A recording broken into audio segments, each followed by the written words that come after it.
Here we are at the Hidden River Ranch project, they are calling it. It's a wedding venue.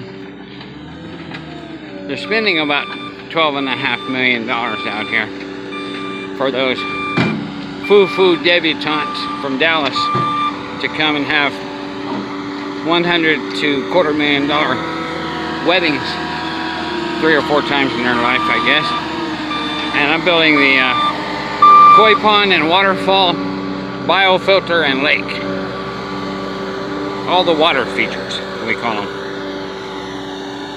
And we got the biofilter completed. We got the weir rock where the can of orange spray paint sitting is the rock the water's going to spill off of, and the big slab above it is a bridge, and the 4 posts are for a handrail. A rope's going to go across those posts to keep drunken people from falling from swimming with the fishes. These are steps going up to the bridge. These are steps coming down from the patio from the wedding hall. Sorry if it's bouncing, but I'm trying to walk here and it's very uneven. This is the lake I put in. We did this first. Got the liner in. Built a little lagoon over here. And this is the biofilter. Underneath this is a 3-inch pipe that's about 6 by 6 square, and it's got about 100 holes drilled in the bottom of it. It's a discharge manifold coming from two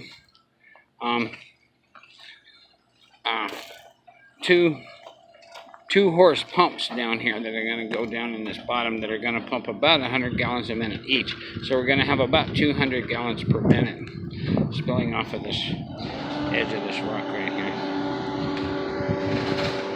And this filter has crushed rock and broken concrete, and then gravel, and then sand on top of that right now.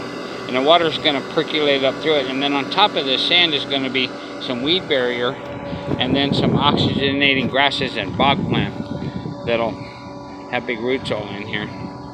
And so the water's got to percolate up through the gravel and sand and roots, and that's what filters this koi pond down here. We're digging out the koi pond and making the shelf to put the underwater lilies and plants in down here. We got color changer lights shipped from Granger Company. There's a underwater fiber optic lights with a computer that changes the colors and has a remote control.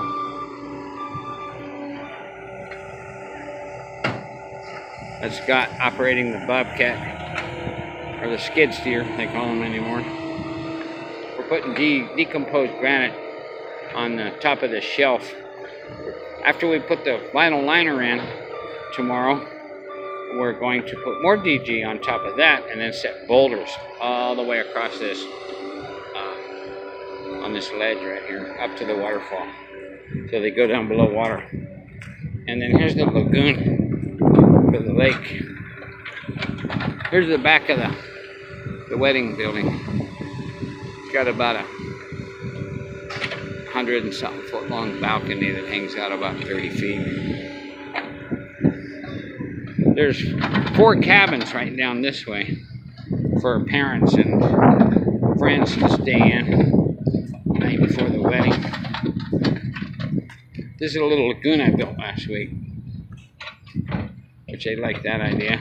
Then I put a little rocks, I leveled them and put them out here so when people walk on this pathway around the lake, I made a path all the way around it so people go for a stroll. Then there's stairs at the end of the balcony, and they can come out here and walk out here. When they walk out on this rock, they'll be up over the water. This will be full of water here. I know it's confusing right now, but I can see it done.